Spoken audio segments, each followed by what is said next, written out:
With the need of edge AI devices to be provisioned at scale at a rapid rate, adding devices quickly onto an easy-to-use platform for remote management is crucial.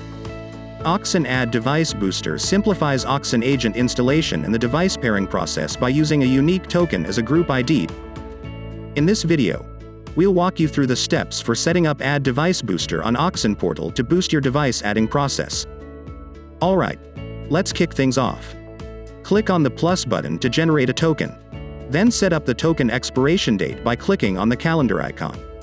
Pick your desired expiration date. Once you've selected your dates, simply click the close button to confirm. Here's a handy tip. You can extend the expiration date by up to 6 months. To reveal the installation command, click on the drop-down arrow after generating the token. Then, choose either the Linux or Windows tab to display, and click on the copy icon to provide the installation command to the user who needs to add a device.